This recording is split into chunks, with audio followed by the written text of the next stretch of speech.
Donc on a essayé de faire du DeepL au début. Et en fait, ça ne convertit pas parce que tu n'utilises pas le bon mot, parce que tu n'as pas la bonne psychologie, parce que tu n'arrives pas à capturer le feedback. Observation, on dit c'est un marché qui m'intéresse peut-être, donc on y va et on regarde un peu les tendances, on discute un peu avec les participants. On a traversé l'Atlantique et on a été vivre dans les Caraïbes pendant plusieurs mois. Et voilà, c'était une expérience vraiment extraordinaire. Jaloux, hein. Familiale. Je vois les visages des gens. Hein. Au début, tu regardais avec bienveillance et là maintenant. Il y a énormément de gens en Italie, par exemple, qui ont le même problème que les jeunes Belges, qui ne savent pas comment investir l'argent. Et donc pour nous, pour notre croissance et pour la survie de la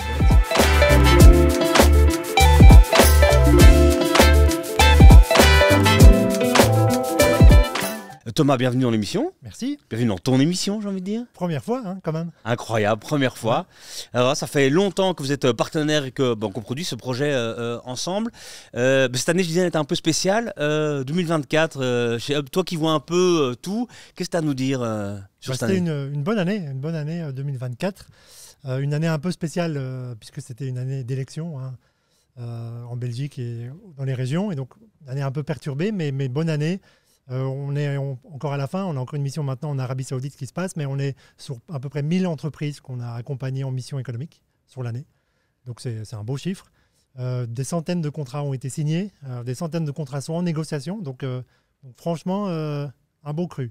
Trop bien. Et est-ce que tu vois quand même, est-ce qu'il y a un changement de nos entreprises qu'elles préparent différemment, tu vois, est-ce qu'il y a quelque chose que tu remarques avec tout entrepreneur que vous suivez, toutes les entreprises que vous suivez, est-ce qu'il y a des évolutions? Il y a de plus en plus d'entreprises qui viennent et qui sont conscientes un petit peu des enjeux de l'export et tout ce qui est au niveau dans l'empreinte carbone, etc. Et donc qui ont intégré le fait qu'il faut un peu décarboner, qu'il faut un petit peu réfléchir à l'impact que la société a. Et donc on est beaucoup moins sur des sociétés qui vont aller directement, on va aller à la grande exportation. On a des exemples d'entreprises historiques. On a Brussels Beer Project, par exemple, qui a arrêté la grande exportation. Il y a Dandois qui a arrêté la grande exportation. Donc il y a cet élément-là est de plus en plus présent quand même. Ouais. Oui. Et donc l'année prochaine, il y a pas. Donc chez vous, on espérait qu'on a préparé cette émission à la rentrée, qui est un gouvernement maintenant. On s'est dit, tiens, en décembre. Oui, voilà, on était un peu romantique peut-être. On disait voilà, on était un peu optimiste. Optimiste. Mais là maintenant, tu peux déjà nous dire un peu, est-ce qu'il y a la stratégie de Hub l'année prochaine? Donc ce qui est bien quand on n'a pas de gouvernement, c'est qu'on peut continuer ce qu'on faisait. Voilà. Oui.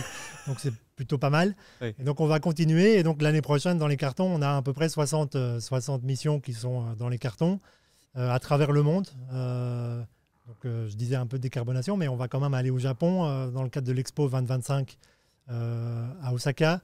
On va faire 2 missions princières. Tu connais les missions princières. Tu nous as accompagnés en Norvège en juin. Et là, on va aller en Inde en mars et aux États-Unis, côte ouest. Quelqu'un a déjà fait une mission princière ici? C'est pas mal. Quelques-uns, ouais. Donc... C'est fou, hein.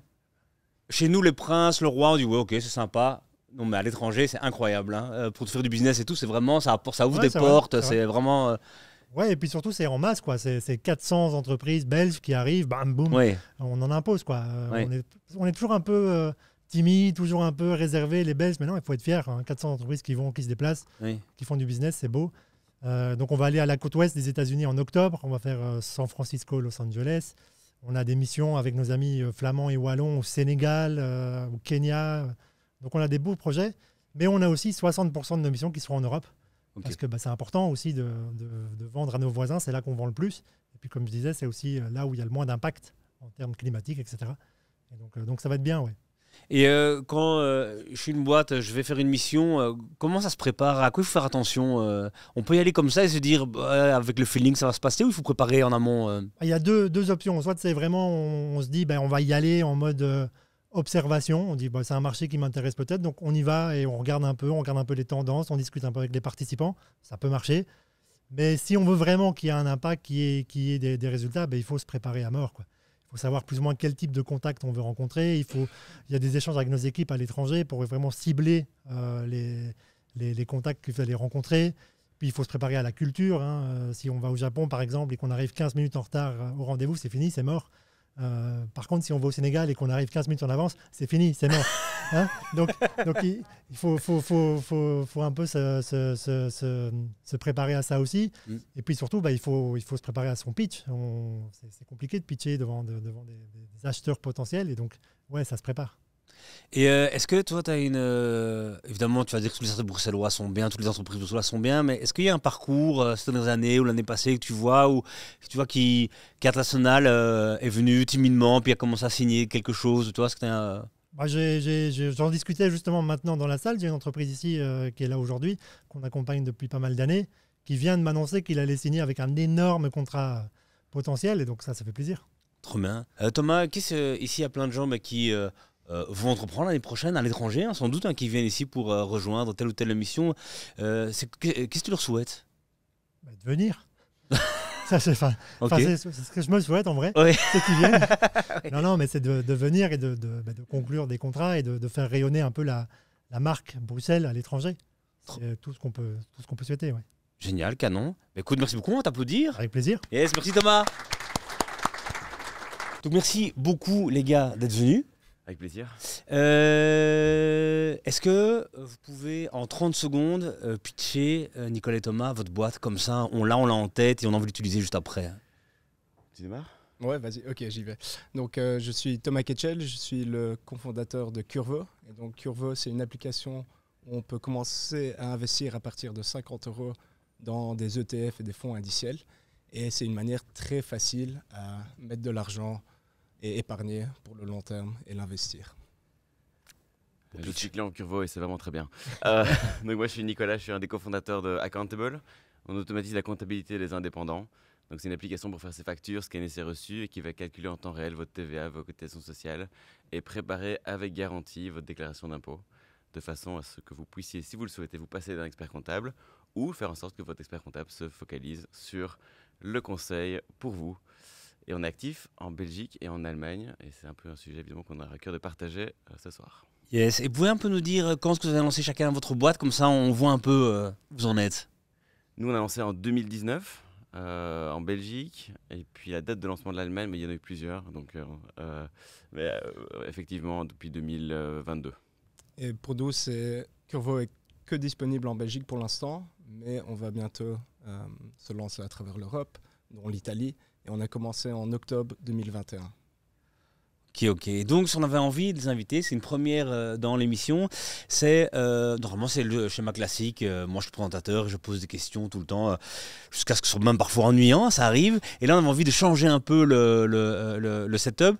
Et donc, j'ai demandé en fait à Nicolas d'inviter, de me suggérer un entrepreneur brillant, le plus brillant de sa génération. J'ai vraiment demandé ça. Et il m'a conseillé d'inviter Thomas. Et donc, voilà, donc Thomas vient ici. Voilà, on peut l'applaudir, mais oui, mais t'as raison, c'est vrai. Et c'est évidemment tous les deux très brillants, hein, ça c'est sûr, c'est pour ça qu'on a invité Nicolas dans le premier temps. Et donc l'idée c'est aussi un peu d'échanger avec Nicolas qui a un peu plus de bouteilles, d'expérience, qui a déjà lancé des pays, qui a fait de très belles levées de fonds et donc qui avance d'une autre façon que Thomas qui va closer sa première levé, t'as déjà levé un petit peu. Un petit peu, ouais. Un petit peu. Qui est connu pour travailler avec des bouts de chandelle et réussir de grandes choses. Et on voulait voir un peu une rencontre des deux optiques de croissance et comment ils peuvent... Et donc on les a laissés en fait, travailler ensemble. Et donc maintenant je vais enfin me taire et vous laisser en fait avoir cette discussion d'entrepreneur qu'on voulait avoir. Vous êtes tous les deux dans la FinTech. Allez-y, on vous écoute. Moi je voulais démarrer avec une question vraiment très très basique et très très large.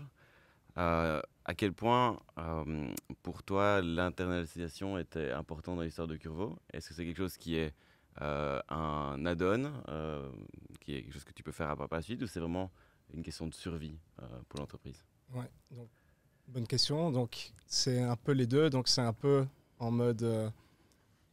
avec tout le marketing qu'on fait avec Curvo, on fait beaucoup de contenu éducatif et on a clairement un persona en tête. Donc, c'est un jeune 25 à 35 qui veut investir l'argent mais qui ne sait pas comment vraiment le faire.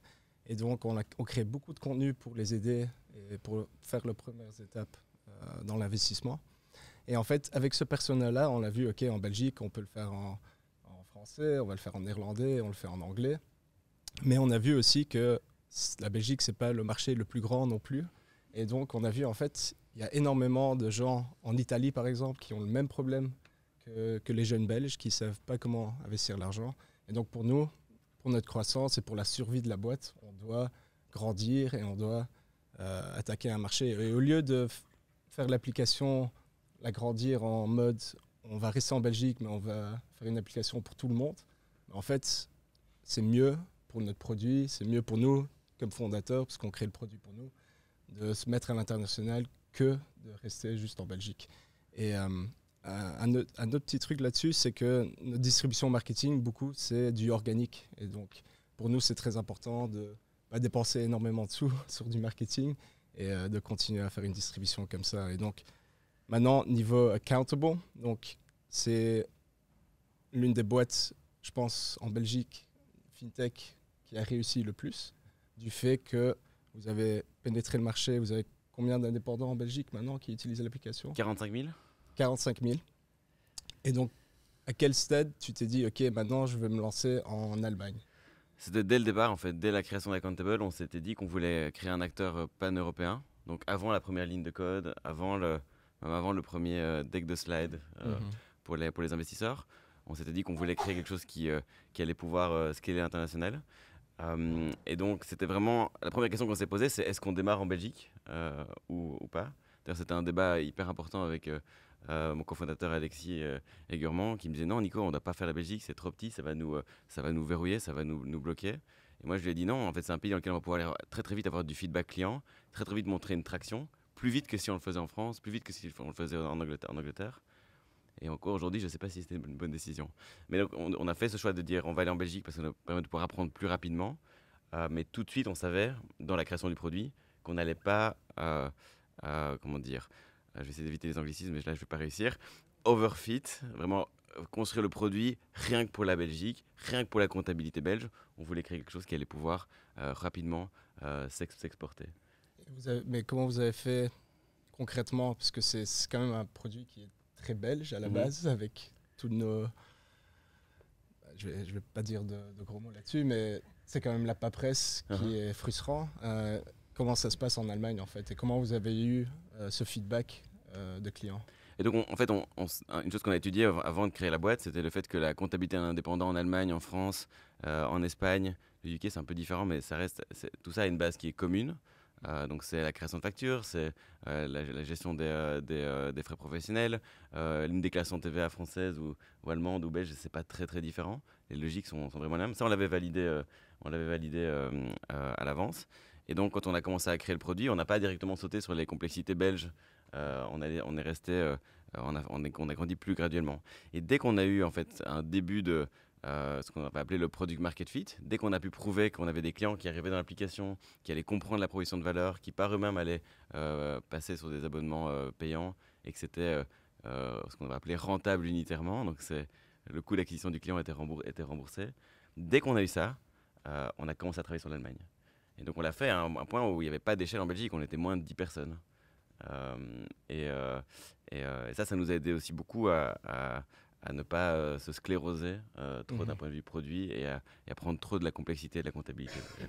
Quand tu as exporté Accountable, est-ce que tu es allé en Allemagne, tu as ouvert un bureau, je suppose, ou tu as envoyé des gens d'ici pour aller travailler là-bas? Tu as fait comment? Donc avant d'aller en Allemagne, on a dû choisir notre marché d'exportation. Donc on savait qu'on n'allait pas faire que la Belgique et on voulait faire un autre marché très rapidement dans notre phase d'amorçage. Et donc, pour nous, c'était très clair qu'on voulait faire un grand marché. Donc, ça voulait dire pas les Pays-Bas, pas l'Autriche, pas d'autres petits marchés que la Belgique. Donc, c'était forcément la France, l'Angleterre, l'Allemagne et par extension potentiellement l'Italie ou l'Espagne. Ça, c'était très très clair. Donc, on a fait des interviews avec des indépendants dans chacun de ces pays. On a étudié la compétition. On a regardé la complexité fiscale. Donc, tout ce travail-là, on l'a fait.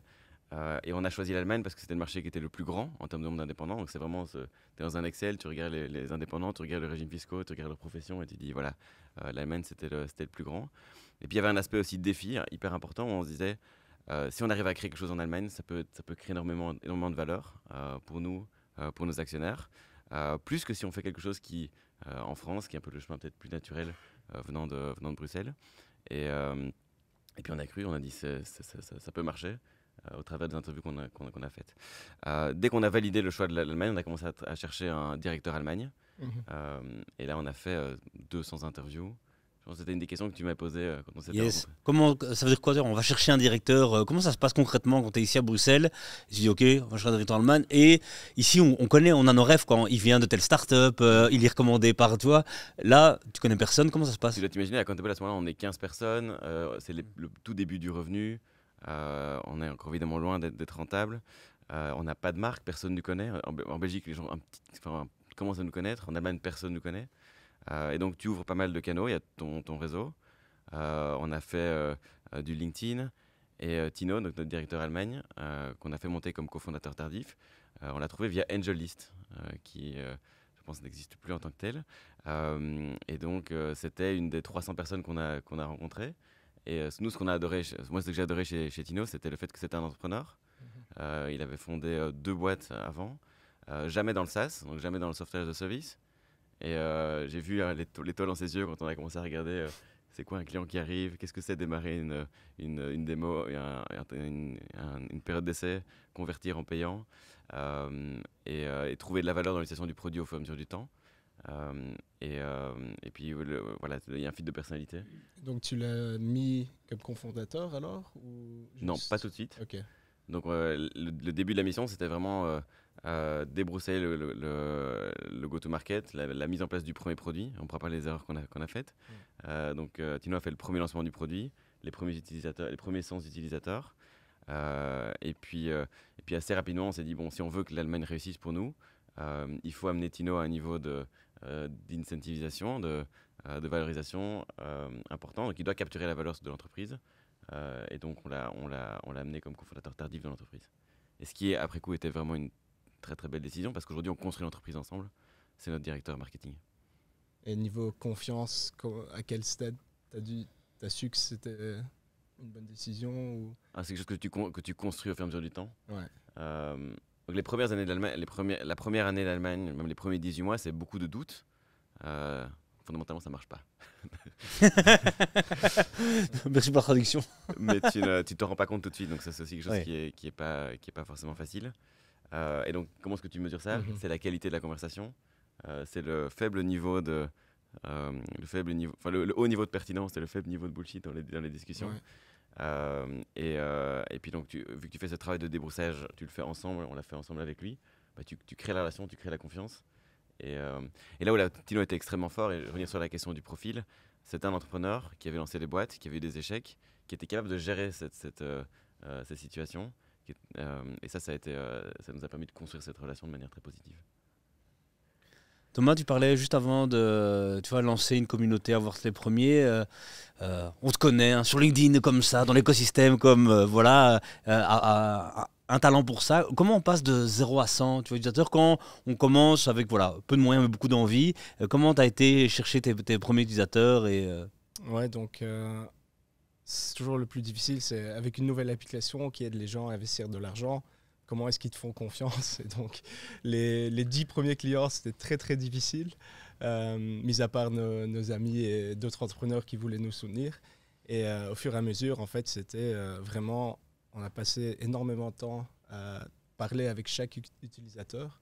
Donc, je pense, pour les 2 premières années, j'ai parlé à plus de 550 personnes en interview, juste pour expliquer ce qu'on faisait, s'ils avaient des questions. Et en fait, via toutes les réponses qu'on a eues, on a vraiment créé le produit pour eux aussi.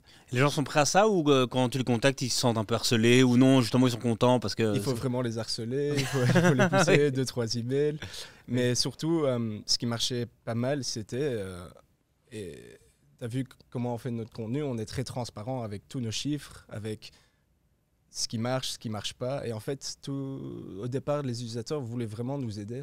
Et ils sont devenus vraiment des ambassadeurs du produit, puisque c'est eux qui partagent l'application à leurs amis et leurs collègues. Et donc ça, c'était ce qui a bien fonctionné. Donc ça, c'est cool, c'est que tu ne nous dis pas je maîtrisais Ads comme un dingue, c'est un nouveau canal que vous ne connaissez pas. C'est en fait, tu as pris ton téléphone, quoi. Ouais, et donc on n'a toujours pas fait de campagne publicitaire. En fait, ça nous fait très peur. Je suis pas comme Nicolas, je connais rien du tout de ce monde-là où tu dois payer pour des ads sur Google ou Facebook ou LinkedIn, mais c'est quelque chose qu'on veut apprendre. Mais pour l'instant, ça nous fait toujours un peu peur de dépenser de l'argent comme ça, sans avoir un retour garanti. Peut-être une leçon qu'on peut partager sur justement l'internationalisation, c'est justement de ne pas dépenser cet argent marketing trop tôt. C'est une des erreurs qu'on a faites. Quand je pense au premier moment en Belgique, on a grandi assez vite grâce à des publicités sur Instagram.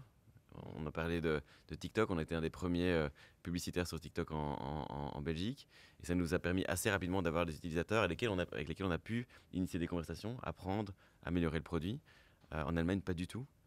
Mais ça nous a mis 6 mois avant de comprendre que la qualité des clients qu'on allait acquérir via ces canaux, qui fonctionnent en Belgique, ne fonctionnait pas du tout en Allemagne. Donc beaucoup de temps perdu, beaucoup d'argent perdu. Et toujours revenir à la base, est-ce que tu es capable d'apprendre suffisamment vite dans ce nouvel écosystème que tu ne connais pas. Et pour nous, la Belgique, c'était très facile d'apprendre très vite parce qu'on avait justement, comme tu l'expliquais, c'est relativement facile d'avoir accès aux personnes. Et puis je pense que les Belges sont assez ouverts pour partager du feedback, y compris sur les choses qui ne marchent pas. Et les Allemands le sont beaucoup moins. Donc ça, c'est une des grandes difficultés si vous regardez l'Allemagne comme marché d'expansion. Faire attention. Et là maintenant, par exemple, elle ressemble à quoi l'équipe Allemagne maintenant? Donc aujourd'hui, tout est revenu, c'est toujours là-bas, tu vois comment? Donc aujourd'hui, Accountable, c'est 50 personnes, un peu plus de 50 personnes. On a une vingtaine de personnes en Belgique, on a une quinzaine de personnes en Allemagne. Donc on a atteint une masse critique en Allemagne. On a eu une masse critique en Belgique assez vite. Et donc le bureau local tourne avec nos équipes de support, avec nos équipes marketing, tout à fait locales. On a quasiment les 2 tiers de notre équipe produit en fait, qui par hasard est à Berlin. C'est pas vraiment un choix, mais c'est arrivé parce qu'il y a des super talents. Et donc oui, aujourd'hui on a une masse critique en Allemagne qui est soutenue par un revenu et qui fait que ça fonctionne. Évidemment, au début, tu n'as pas ça. Donc au début, tu essaies de maintenir la voilure la plus basse possible. Et Tino a été seul très longtemps. Il est aussi important en fait, dans le choix. Il est vraiment bien. Hein. Oui, mais c'est aussi important dans le choix de ton premier directeur. On peut réfléchir au modèle pour lancer, mais quelqu'un qui est capable d'accepter ça et de pouvoir avancer, c'est important. Quand on réfléchit à se projeter Accountable, pour notre lancement en Italie, notre lancement en Espagne, notre lancement aux Pays-Bas, on ferait probablement les choses un petit peu différemment. Peut-être un peu sur le modèle de ce que Malte a fait avec succès, en allant chercher des super profils d'expansion managers, des gens dont c'est le métier d'aller lancer le pays. Vous savez ce que je ferais, parce que là maintenant c'est une question, vous avez grandi en Allemagne, tu disais on est encore petit par rapport au marché allemand qui est énorme, il y a encore une marge de progression très forte, mais vous avez maintenant envie d'aller ailleurs. Mais quand est-ce que ça se déclenche, ce sentiment-là, de dire ok, là on est prêt, on peut aller? Est-ce que c'est en interne ou c'est les forces externes? Il faut lever, il faut être pertinent, pour être pertinent, il faut avoir plusieurs pays, tu vois, voilà. Et alors justement, mais maintenant, voilà, est-ce que tu vas faire l'experience manager à la Malte, on va le dire comme ça, à la Malte, ou t'as demandé à Tino d'aller chercher un collègue en Italie? C'est compliqué de trouver un Tino dans chaque marché. Ouais. Tu peux le faire une fois, peut-être 2 fois, le faire 10 fois, c'est compliqué. Revenir à la question de pourquoi lancer d'autres pays, le faire pour des pressions externes, à titre personnel, je pense que c'est vraiment une bonne idée. Pour nous, il y a une question de timing. Donc, dans un marché qui évolue rapidement, avec des compétiteurs qui grandissent, je vais avoir 4-5 startups qui se lancent dans l'AI pour la compta tous les 6 mois dans chacun des pays. Donc, il faut pouvoir se positionner. L'opportunité en Italie, aujourd'hui, elle est là, avec quelque chose à prendre. Si on attend 2 ans, 3 ans, 4 ans, elle sera peut-être plus là, probablement plus là. Donc ça, c'est ce qui nous pousse à le faire. Et puis après, il faut avoir les moyens de ses ambitions. C'est pas seulement le rêver, mais pouvoir déployer suffisamment de ressources pour que tu puisses te donner une chance d'atteindre une masse critique. Et donc ça, c'est lié, dans notre cas, à lever des fonds pour y arriver. Ok. Et Thomas, toi, donc l'étranger, hein, c'est demain? J'espère, ouais. Donc on a une liste d'attente un peu plus de 5000 personnes à travers l'Union européenne. Explique-nous d'abord liste d'attente. Comment tu fonctionnes justement pour mesurer? Et donc en fait, liste d'attente, c'est chaque fois que quelqu'un télécharge l'application qui est hors Belgique. Et donc ils appuient le bouton, ils laissent leur email pour dire voilà, je suis prêt à utiliser l'application quand vous lancez en France ou en Allemagne ou en Italie. Et basé sur la liste d'attente, en fait, on a regardé les stats et on fait ok, il y a plus de 25% sont en Italie. Et donc on s'est dit, ok, on va lancer Curvo en Italie. Donc la première étape qu'on a fait, on a traduit le site tout en italien, automatisé. Et puis on a vu en fait ça commence d'avoir de plus en plus de gens qui sont intéressés à l'application. Et donc pour nous c'est vraiment important de se lancer. Et je m'excuse, je vais reprendre une discussion qu'on a eue là-bas, pas pour diminuer ton action, mais donc Thomas se lance en Italie, veut tester l'intérêt, il y a une utilité et tout ça. Ben, évidemment, tu dis on va prendre une traductrice ou quoi, ben, Thomas il va sur DeepL, il traduit comme ça, et il dit ben, je vais laisser les premiers utilisateurs corriger les fautes, c'est pas grave, tu vois, on s'est cramé pour un ou deux, et après c'est bon, et comme ça tu arrives à voir des listes, des intérêts, mais avec je dirais plus d'intelligence que de moyens quoi, dans ce cadre-là, et que parfois il faut aussi le penser comme ça et que ça peut marcher pour un démarrage évidemment. Mais... Ouais, exactement, et c'est juste pour un peu tester et voir si les gens sont intéressés par l'idée de Curvo, qui n'est pas nécessairement un truc tellement 100% belge, et donc c'est ça qui nous intéresse, et puis tout le reste, on peut peaufiner ça plus tard, quoi. Nickel, je vais maintenant passer parmi vous. Voir quelles sont vos questions pour nos deux exportateurs, hein, le futur exportateur. Moi, c'est Ghislain. Une question pour vous deux, pour ma bonne compréhension. Quel est votre business model? Et aussi, je veux savoir comment ça s'est passé entre le moment où vous avez l'idée de créer votre entreprise et au moment où vous la concrétisez. Vous pouvez juste nous raconter un peu comment ça s'est passé? Ouais, je peux commencer avec ça. Donc, notre business model, c'est des frais de gestion sur l'argent que les gens investissent. Donc, c'est un modèle où c'est 1% par an. Et donc, c'est un modèle où on a besoin de des milliers de jeunes qui investissent pour que ce soit rentable. Et donc, ce qu'on a vite fait en lançant la boîte, c'est on a levé un petit montant de business angels pour avoir l'argent pendant 3 ans pour un peu tester le modèle et puis générer des revenus. Et le but, c'est vraiment d'être rentable. Et pour nous, on vend des abonnements. Donc Accountable, c'est gratuit si tu veux faire ta facturation, mais si jamais tu veux l'utiliser pour tes impôts ou des choses un peu plus avancées, ce sera sur un plan payant. Et donc notre objectif, c'est de faire en sorte que chaque client soit rentable à 12 mois. Donc après 12 mois, s'il est resté 12 mois, on doit pouvoir être rentable. Et donc tu construis l'entreprise pour que ça marche. Tu t'arranges pour créer les canaux d'acquisition pour que tu puisses développer l'entreprise de manière pérenne. Et comment on est l'idée de créer Accountable? Parce que avant que l'application existe, il y a des comptables. Comment est-ce que vous saisissez l'opportunité du marché? Nous, on a toujours été indépendants. Donc moi, mes parents sont médecins, ma sœur est architecte. J'ai été indépendant en Belgique, j'ai été indépendant au Brésil où j'ai vécu pendant 5 ans. J'ai toujours eu ce problème de ne pas savoir combien je gagnais. Et même s'il y avait des experts comptables que je payais parfois très très cher, je savais pas où j'en étais. Et ça a créé pas mal de stress. En plus du temps perdu de fin de trimestre, des petits reçus de mon comptable qui me dit il manque 5 factures. Donc à l'époque, on s'était dit avec Alexis que cette expérience elle allait être transformée par le logiciel, qu'on pouvait avoir ça à la portée de la main, qu'on pouvait connecter au compte en banque et automatiser les transactions, la capture des transactions, qu'on pouvait faire des photos et automatiquement reconnaître tous les caractères. Et que tout le côté, peut-être il y a 10 ans, où ça paraissait compliqué, où la machine ne pouvait pas faire le travail, aujourd'hui, il est en train d'être transformé. Et ça, c'était avant ChatGPT. Maintenant, avec les technologies de Generative AI, on peut aller beaucoup plus loin et commencer à réfléchir aux questions de conseils au travers du logiciel. Mais donc, le point de départ, c'est un problème qu'on a vécu en fait, en tant que fondateur. Nous, on ne vient pas du monde comptable. Ce qu'on a fait aussi directement, c'est donc on s'est associé avec un expert comptable, Hassan, pour pouvoir aller chercher cette connaissance métier et travailler sur le cœur de l'application. Pourquoi c'est indispensable d'avoir un directeur sur place quand on est un SaaS?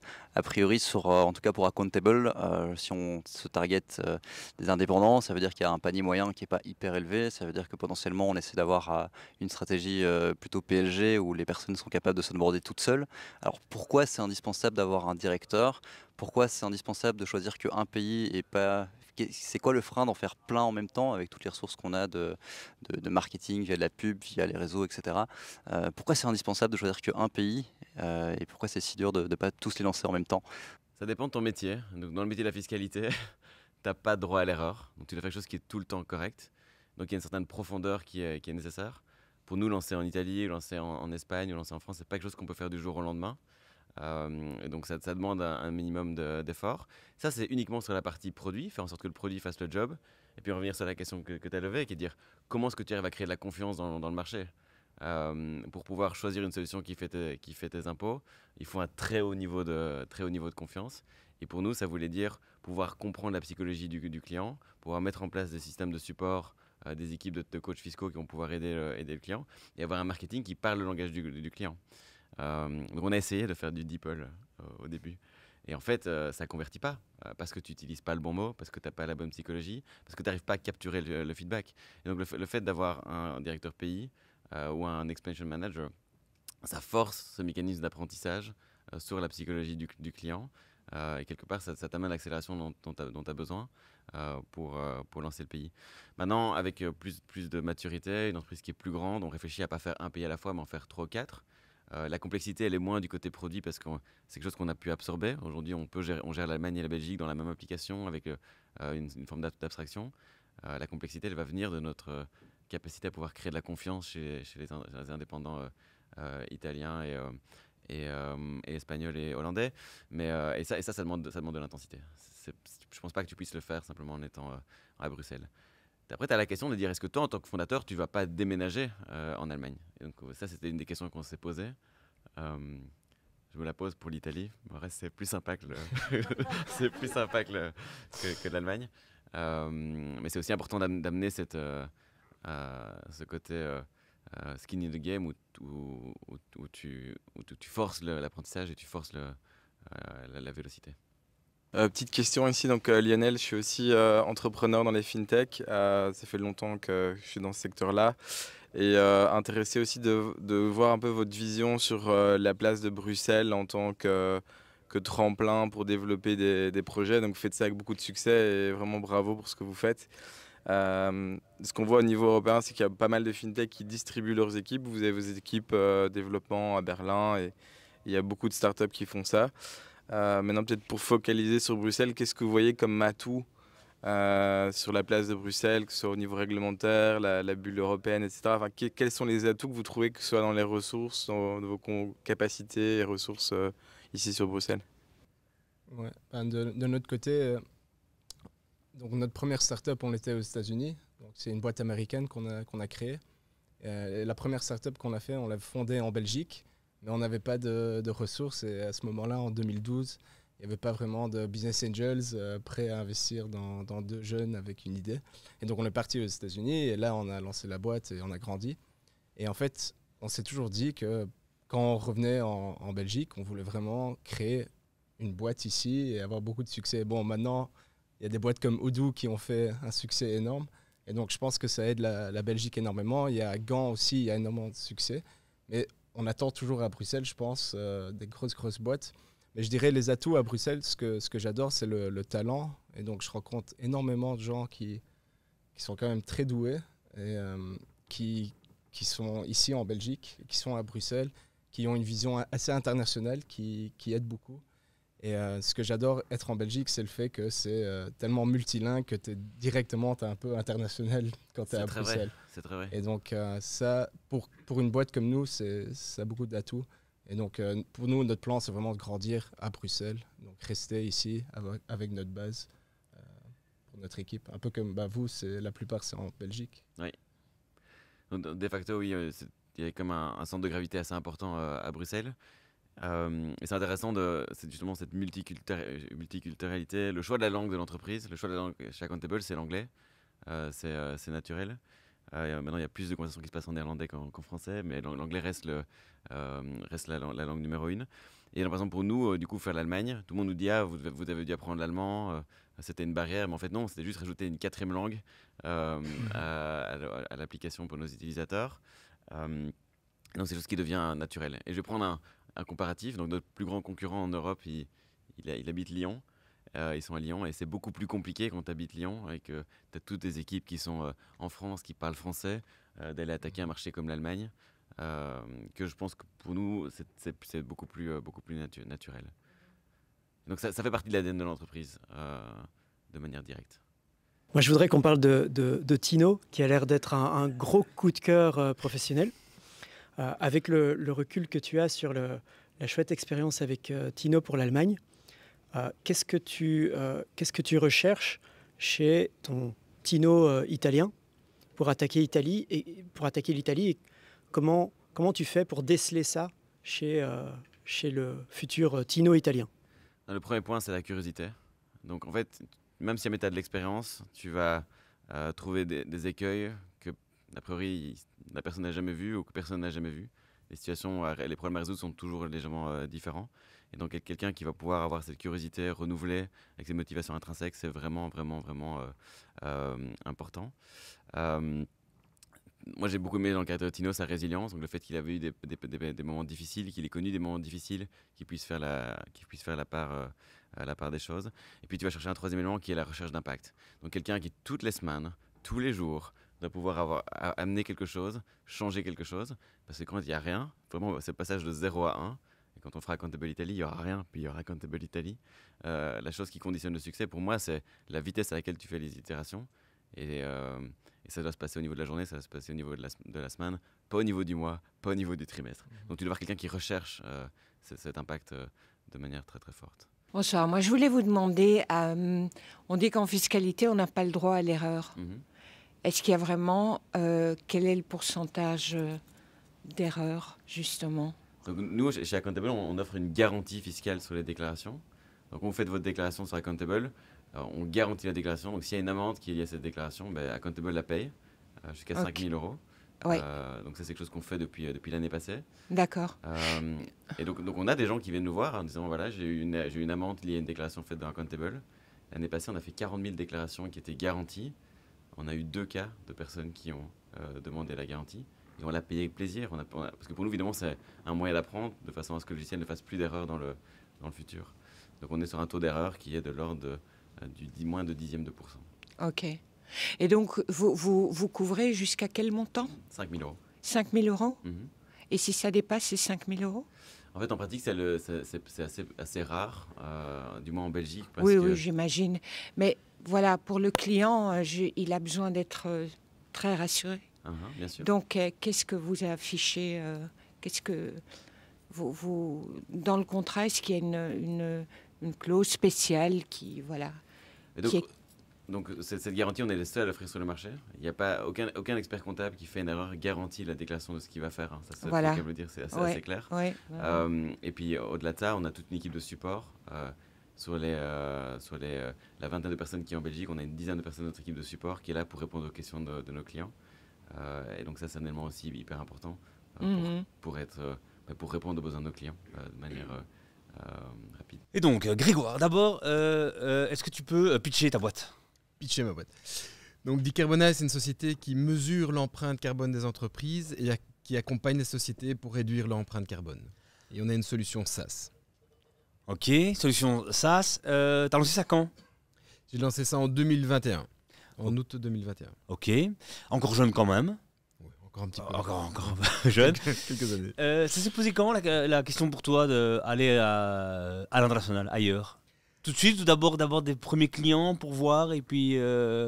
La question s'est posée tout de suite. On a tout de suite conçu notre méthodologie, notre approche, notre vente, notre logiciel dans le but de pouvoir être à l'international le plus vite possible. Ok. Et t'as fait comment? T'as été sur DeepL, traduire ton site en italien et c'est quoi ta démarche pour... Bon, traduire le logiciel, c'est une chose, mais c'est pas ça le plus compliqué. Le plus compliqué, c'est d'aller trouver son premier client à l'international, son premier partenaire, d'arriver à être connu, d'arriver, Madame disait tout à l'heure, la confiance, c'est la base de la vente. Donc, pour gagner un client, il faut créer la confiance. Et pour créer de la confiance, il faut être sur place. Et il faut pouvoir avoir une bonne relation avec le marché. Tu peux revenir sur ce premier client, premier partenaire? Comment tu l'as signé? Comment ça s'est... Eh bien, PowerPoint est un super outil. Donc mon premier client, c'était une de mes anciennes employées qui était patronne de sa société. Je l'ai appelée, je lui ai dit écoute, voilà, je lance un projet. Je ne connais pas encore grand chose, mais je sais que tu as envie de t'améliorer dans tout ce qui est décarbonisation. Écoute, je vais t'aider. Et puis j'ai appelé, une fois qu'on a fait nos armes, j'ai appelé un deuxième gros client qui était un de mes anciens clients 10 ans avant. Et je lui ai dit voilà, on est en train de développer un logiciel, donc on avait l'intention la semaine suivante de le commencer. Et on est en train de développer un logiciel pour mesurer l'empreinte carbone. Est-ce que ça vous intéresse? Il m'a dit bon, ok, je te fais confiance, on y va. Et là, tu avais déjà pris d'un client, donc c'était déjà affûté, quoi. Exactement, ouais. Okay. Et donc, client après client, quand est-ce que tu as décidé de dire, OK, là maintenant, on lance un pays, et comment tu as choisi le pays? Alors, c'est de manière assez opportuniste. Donc, on lance un pays quand on a un premier client, un premier partenaire et une première personne qui semble bien faire le job sur place. Alors, on a développé une méthodologie en 4 étapes. La première étape, c'est on va découvrir le pays via une mission, donc on a été à Tokyo, on a été à Paris, on a été à Londres, on a été à Dubaï. Et par exemple, à Dubaï, on a été pendant la COP28, puis on est retourné pour le WETEX. Et en étant sur place, on sent le marché, on sent les clients, on sent l'attractivité, on sent la capacité d'un client à acheter votre produit. Puis on revient quelques mois plus tard, on essaye de trouver un partenaire, on essaye de trouver des premiers leads commerciaux. Les signer, c'est en général un peu trop tôt, mais on essaie de trouver des leads. Et puis une fois qu'on a signé notre premier contrat, alors là, on fait vraiment un deal avec un partenaire. Et une fois qu'on a signé un deuxième et un troisième contrat, alors on a la 4e phase, qui est la phase d'ancrage, où on engage quelqu'un vraiment localement pour accélérer le business. Ok, et quand tu dis, tu vois, on a été à Dubaï, on a senti le marché, ok, mais ça veut dire quoi? J'arrive à Dubaï, comment tu sens le marché?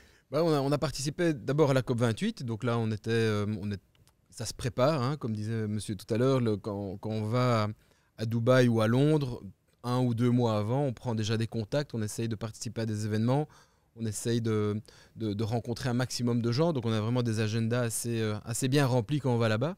C'est très fatigant parce que le soir, on a besoin de se détendre et donc quand on revient, on est très fatigué.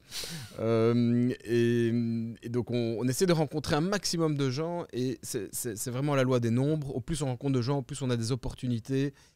Ces gens nous recommandent à d'autres personnes, qui nous recommandent à d'autres personnes. Et de fil en aiguille, on arrive à signer un premier contrat. Ça a l'air presque simple. Ça demande de l'énergie, beaucoup d'énergie et de la ténacité et de rien lâcher. Et le petit contact peut parfois s'avérer être le plus intéressant. Donc il ne faut rien négliger.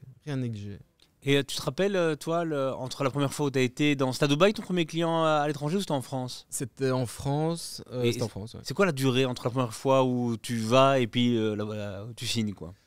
Nous, on a un cycle de vente de 3 à 6 mois. Okay. Donc on a eu une demande et puis le temps d'aller voir le client. Et ça m'est déjà arrivé d'aller en France uniquement parce que j'avais droit à voir le client pendant 30 minutes. Mais le premier client a tellement de valeur qu'il faut tout donner pour avoir son premier client. 30 minutes. Et ça s'est bien passé? Et ça s'est bien passé. Incroyable. Et justement, ça s'est bien passé commercialement. À qui tu vends Decarbonize?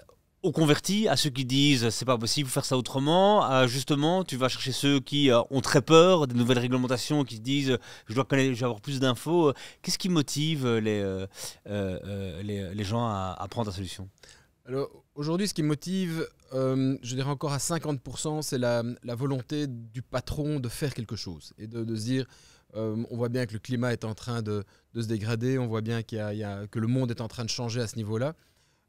Donc la motivation de la personne est quand même fondamentale. Ensuite, maintenant, en 2024 surtout, il y a eu une accélération grâce à la loi CSRD qui fait que les grands groupes sont obligés de réduire leur empreinte carbone et du coup, la majorité de leur empreinte carbone vient de leurs fournisseurs, donc ils cascadent ce besoin de réduction carbone sur l'ensemble de leurs PME, l'ensemble de leurs fournisseurs. Et donc, beaucoup de sociétés qui veulent gagner un appel d'offres contre UCB, pour UCB par exemple, doivent démontrer un bilan carbone. Et alors, il y a des sociétés qui n'arrivent plus à recruter. Parce qu'aujourd'hui, avec la Gen Z, dont certains font partie, c'est une interview avec un jeune candidat, elle se transforme. C'est plutôt le candidat qui interviewe le patron en lui disant ouais, tu fais quoi pour l'environnement, tu fais quoi pour le social, tu fais quoi pour la gouvernance. Et donc, c'est très difficile pour une société aujourd'hui qui n'a pas une image verte de recruter des jeunes talents. Et toi, je viens chez toi, grâce à l'outil, j'ai une vision plus claire. Est-ce que c'est paralysant ou est-ce que tu vois que c'est quoi le step? Après, il faut agir, j'imagine. Comment ça se passe aujourd'hui Alors, au début, on a créé un logiciel qui permettait pour des grandes entreprises de mesurer leur empreinte carbone de manière fiable, de manière très complexe, de manière pour être certifié. Et puis on s'est rendu compte que la grande masse des entreprises aujourd'hui n'avait pas envie, n'était pas prête à dépenser 10, 15, 20 000 euros pour faire un bilan carbone et mettre en place une stratégie carbone. Et donc on a développé un outil light qui s'appelle le Carbon Cockpit Scan, qui permet en moins de 3 heures de faire un bilan carbone en répondant à un questionnaire et en répondant à des questionnaires et en sélectionnant des solutions de réduction. Donc aujourd'hui, on a développé un outil qui permet vraiment à tout le monde. Donc je vous invite à aller sur notre site internet de Decarbonite. Voilà, on n'oublie jamais de vendre, évidemment. Et de tester votre bilan carbone. Tu les invites, hein. Oui. C'est évidemment gratuit, vous utilisez, il n'y a pas d'engagement. C'est gratuit 7 jours. Donc, 7 jours. Oh là là là là. Mais pour vous, je veux bien rallonger un petit peu. Ça, j'ai jamais vu ça. 7 jours. Ah ouais, malin, ça marche. Ouais, ça commence à marcher. Très très bon, ça. 7 jours. Ouais, on est dans le carbone, mais le business n'est pas oublié, quoi, ça c'est sûr. Très très bien. Justement, on parle business. Comment on allie ça, tu vois, commerce, décarbonisation, hein, Thomas en parlait en début d'émission. Bourse du Project, Digital Export, dont doit Digital Export. Alors, il y a le grand export, pardon. Il y a un vrai sujet, mais il y a aussi de la com. Mais comment ça... Voilà, comment on peut allier ça ou résoudre ça tu dis toi-même, hein, tu vas à Dubaï tu as tes premiers clients à Dubaï. Voilà, comment ça marche? Aujourd'hui, il y a certaines sociétés qui se rendent bien compte que dans 10 ans, la société qui ne s'est pas transformée, qui vit toujours de manière traditionnelle, n'existera plus et elle sera rejetée par le système. Donc aujourd'hui, c'est stratégique pour des sociétés d'une certaine taille d'entamer cette transformation écologique maintenant. Donc il y a un véritable enjeu économique pour eux de démontrer qu'ils ont une empreinte carbone qui est plus légère. Et aujourd'hui, on travaille pour des grands groupes industriels comme Aperam, Arcelor ou des Alstom qui doivent produire de l'aluminium ou de l'inox bas carbone pour gagner des parts de marché et pour continuer à être compétitifs sur le marché. Et toi, quand tu vas travailler avec Arcelor, est-ce que tu te dis, tiens, je suis dans le greenwashing? Enfin, pas tu dis, mais est-ce que tu as des doutes, quoi? Comment ça se passe? Tu dis, comment ça marche quand on va des grands géants comme ça? Et tu dis, en fait, je ressens peut-être d'alibi, tu vois. Je fais un rapport pour Humanité. Je faisais un festival, j'ai commencé ma carrière d'entrepreneur par un festival, très mauvaise idée évidemment, et on voulait faire un festival durable, d'accord. Et certains dans notre groupe voulaient qu'on soit les plus stricts possibles, mais donc s'adresser à ceux qui sont déjà ceux qui ont compris que c'était en marche. Et d'autres disaient, mais non, il faut le plus gros masse possible pour aller chercher du monde et convaincre des gens. Toi, quand tu as ArcelorMittal, si ça devient ton client, tu es très content, j'imagine, pour ton bilan, mais est-ce que tu te poses des questions sur... Alors, le greenwashing, aujourd'hui, dans le domaine du carbone, a quand même fortement diminué. C'est-à-dire que ça a été très très fort, la tendance jusqu'à 2-3 ans, où beaucoup de sociétés annonçaient qu'ils étaient neutres en carbone parce qu'ils avaient mesuré leur scope 1 et leur scope 2, c'est-à-dire une partie seulement limitée de leur empreinte carbone, et qu'ils avaient compensé ça avec des projets de compensation, de reforestation dans certains pays. Mais ça a été complètement décrié aujourd'hui. Tout le marché a dit, maintenant, avant de compenser, de juste payer un chèque et de vous dire, vous devez d'abord faire un régime vous-même et vous devez d'abord réduire votre empreinte carbone vous-même. Et donc, beaucoup de sociétés ont commencé à travailler sur eux-mêmes et sur leur société, leur processus, leurs achats, leurs déchets, leur logistique, leur mobilité. Et au début, en 2022-2023, on avait pas mal de clients qui disaient, oui, non, ça, on ne va pas mettre dans le bilan carbone parce que c'est quand même beaucoup trop gros. Et on a tenu bon, on a dit non, nous on fait notre travail de manière ultra professionnelle, on veut zéro erreur, on veut être des pros, on veut être dans la qualité numéro 1 et voilà. Donc c'est la réputation qu'on a sur le marché aujourd'hui. Est-ce que tu as une volonté un jour de travailler une espèce de version open source où on pourrait voir peut-être les chiffres des sociétés anonymisés peut-être, hein, mais tu vois, parce que là je me dis que tu as une data de dingue chez toi. Oui, on commence à avoir beaucoup de data. Mais c'est par phase. Donc aujourd'hui, on a développé un logiciel que l'on vend et on doit gagner notre vie. Donc on doit générer de l'ARR, donc du revenu récurrent. C'est ça qui crée de la valeur pour l'entreprise. Demain, je pense qu'on va peut-être mettre à disposition notre outil, en tout cas notre outil Light, gratuitement, mais on va proposer à des fournisseurs de venir de payer pour pouvoir vendre leurs solutions de réduction carbone via notre outil. Voilà, donc il y a toute une stratégie long terme qui peut être mise en place. Ok. Quand tu fais la France, comment ça marche? Je pense qu'il y a quelqu'un de l'équipe qui était là, en tout cas. Voilà, ça a commencé par... Après, tu l'as engagé après 4 clients directement. Quel est son rôle? Alors, donc la France, on a commencé par... on a été choisi pour participer à l'incubateur The Box à Marseille, qui est un incubateur qui est financé par CMA-CGM, qui est le grand armateur dans le sud de la France. Ça nous a permis de rencontrer des gens, ça nous a permis de faire des conférences, ça nous a permis de signer nos premiers contrats sur place. Puis on a fait la mission économique à Paris avec le roi et la reine. Puis et de petit à petit, comme ça, on a commencé à créer beaucoup de liens et beaucoup de relations. Et puis à un moment donné, on ne savait tout simplement plus gérer toutes ces relations, tous ces partenaires qu'on avait sur place. Et c'est là que Julie, qui est là-bas, est arrivée, donc qui reprend toute la gestion de la France. Et pour engager Julie, est-ce que tu as vu 300 autres candidats Oui, il y avait quand même pas mal de candidats. Et donc il faut trouver... C'est pas le budget ou le coût de la personne qui est important, c'est la personnalité, c'est sa capacité à être flexible, à comprendre notre métier, à comprendre la culture de l'entreprise, à comprendre la finesse de la vente. Et oui, c'était un des critères, Julie. Voilà. Bien joué, ça. Et pour recruter sur de nouveau un autre marché, tu es passé par un cabinet de recrutement, une offre LinkedIn, l'actiris local, tu vois, pour qu'on soit très concret sur comment tu trouves tes... Non, honnêtement, c'est de l'opportunisme de nouveau. Tu vas sur place, tu vas dans les salons, tu rencontres quelqu'un, tu vois qu'il y a une personne qui est jeune, super motivée, qui est un peu en transition, qui a l'air passionné, qui a l'air tenace, qui ose prendre des risques. Et en rencontrant les gens sur place, j'essaie de créer des liens. Ouais. Et je parle directement que je cherche à recruter, que je cherche des bonnes personnes. Et donc voilà, c'est surtout comme ça que je recrute. Ok. On va revenir à avant. Tu as déjà eu une boîte qui était aussi dans la data, dans le dashboard. Tu l'as revendue. Oui. Après, tu t'es dit, je ne me lance pas tout de suite. Non. Qu'est-ce que tu as fait? Mais donc j'ai créé ma première société qui s'appelait Cockpit Group, dont le métier c'était de mesurer des KPI, des tableaux de bord pour des comités de direction.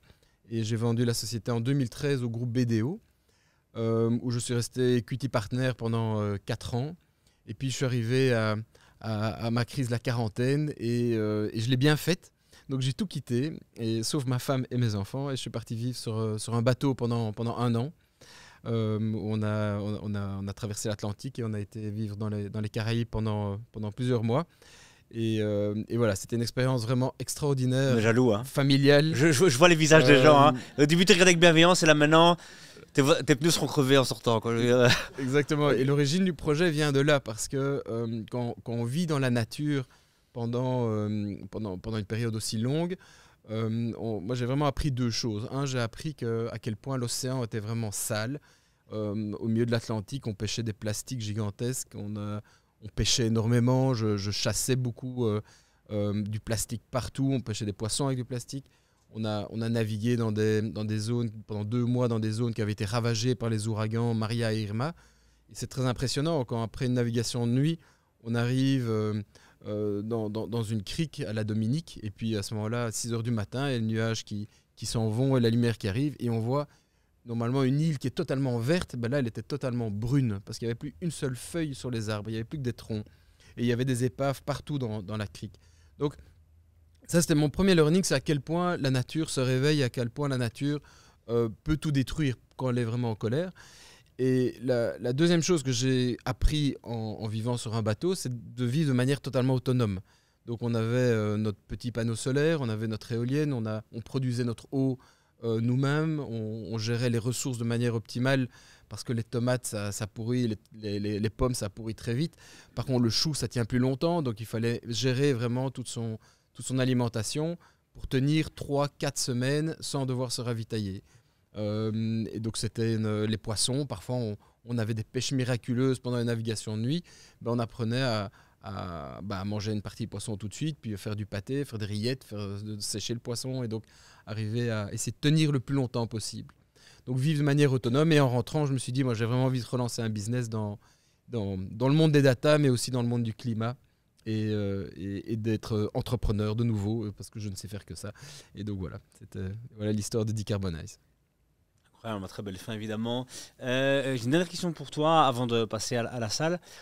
Quand on vit une expérience de 1 an comme ça, en famille, loin de tout et tout ça, comment on fait pour que la vie après ne soit pas insipide ou te paraisse dénuée de sens parce que tu n'es plus en famille 24/24, parce que tu n'es plus dans ces paysages-là et tu es dans cette magnifique Bruxelles internationale, mais très pluvieuse et très grise et tout ça.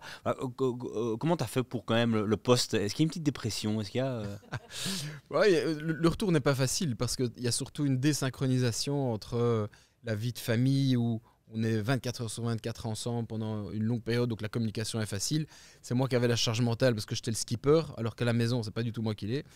Et donc, quand on revient, on se réadapte à la vie normale à des vitesses différentes. Et donc, il y a un décalage qui se crée et qui peut en effet créer des tensions, des frustrations. Et puis, on est face à un monde qui est très stressé. Quand on vit sur un bateau, on a des gros stress de navigation parce que quand on est en pleine tempête, en pleine nuit et qu'il nous arrive des aventures difficiles, on a des coups d'adrénaline terriblement hauts. Par contre, on est très cool le reste du temps. Par contre, alors je me souviens, j'avais fait une fête de retour et alors je voyais des personnes qui me racontaient leur stress parce que leur fille n'était pas dans la bonne équipe de hockey ou voilà, c'est des choses qu'on ne comprend plus quand on vit très longtemps, enfin pendant cette période-là en tout cas, sur un bateau. Et donc c'est un très bon apprentissage. Donc je vous recommande de faire un bon break le jour où vous en avez la possibilité. Si on dit votre boîte, que vous aimez les Caraïbes, que vous pouvez prendre un catamaran, allez-y quoi. Voilà. Exactement. Ça donne chaud. Non, ma question c'est vos tout premiers clients. Vous parliez d'une employée. Est-ce qu'ils payaient déjà ou alors c'était plutôt des gens qui étaient d'accord d'essayer votre programme? Non, ils payaient déjà. Personnellement, je suis contre la culture du gratuit. Parce que quand c'est gratuit, les gens s'en foutent et ils ne s'engagent pas. Et donc, je préfère qu'ils payent peut-être pas cher et à un prix tout à fait modeste et accessible, mais il faut payer pour qu'il y ait un commitment. Ça me semble fondamental. Et puis, il faut créer de la valeur quand même. Même si on chipote avec un Excel au début, il faut créer de la valeur. Merci pour votre exposé formidable. Au point de vue marketing et expansion, est-ce que vous avez des liens avec les associations environnementales, les ONG, qui peuvent être des relais efficaces? Alors, j'ai un angle assez business. C'est-à-dire qu'aujourd'hui, moi, je sais ce que je vends, j'ai un produit, un marché, un type de client. Donc, mes alliés, c'est plutôt des partenaires, des consultants locaux qui sont déjà dans le milieu et qui ont besoin d'un outil. Donc, on est moins... Il y a 2 ans, on était encore fort dans le côté évangélisation du client pour expliquer ce que c'est le phénomène du changement climatique, le CO2, etc. Et en fait, il y a eu une accélération de la connaissance globale, je trouve, des gens. Et aujourd'hui, on n'a plus besoin d'expliquer aux gens ce que c'est le CO2 et on en parle peut-être 2 minutes. Mais donc aujourd'hui, on est plus, d'un point de vue marketing, c'est vraiment une approche purement business où on fait de l'inbound marketing, de l'outbound marketing, on fait des partenariats et de la vente directe. Ce que j'ai retenu, c'est que vos premiers clients, donc c'était principalement votre carnet d'adresses. Donc ça, c'est la meilleure des choses pour commencer. Mais admettons que vous commencez de zéro, mais sans le carnet d'adresses, ça serait quoi votre stratégie à ce moment-là? Bon, c'est vrai que mon carnet d'adresses m'a permis de faire en 3 ans ce que j'avais fait en 10 ans avec ma première boîte. Donc, clairement, le fait de partir d'un réseau et d'avoir une réputation qui est correcte, ça permet d'aller beaucoup plus vite. Maintenant, quand je vais en France, quand je vais à Dubaï, quand je vais à Londres, je connais personne et personne ne me connaît. Donc, le carnet d'adresses, c'est 0. À ce moment-là, c'est aller à des conférences, aller à des cocktails, c'est prendre le contact de quelqu'un, remonter la chaîne. Si la personne dit non, je ne suis pas intéressé, mais peut-être que je connais quelqu'un. Ah, qui ça? Et c'est vraiment tisser sa toile progressivement à un endroit bien précis et essayer d'éviter de tirer tout azimut. Donc il vaut mieux viser localement un ou deux partenaires et investir à fond avec eux plutôt que de viser toute l'Europe d'un coup ou bien tous les pays d'un coup. Si tu devais lancer une boîte aujourd'hui, mais qui ne soit pas pour calculer le bilan carbone, mais toujours dans le software, à destination du combat contre le réchauffement climatique, ce serait quoi? Alors, je vais réfléchir en parlant. Ce que je vois aujourd'hui, c'est qu'il y a beaucoup de sociétés qui n'arrivent pas, qui ne savent pas en fait. Ils veulent faire quelque chose, mais ils ne savent pas ce qu'ils doivent faire. Alors, moi je viens avec la solution bilan carbone qui permet de leur donner une certaine visibilité.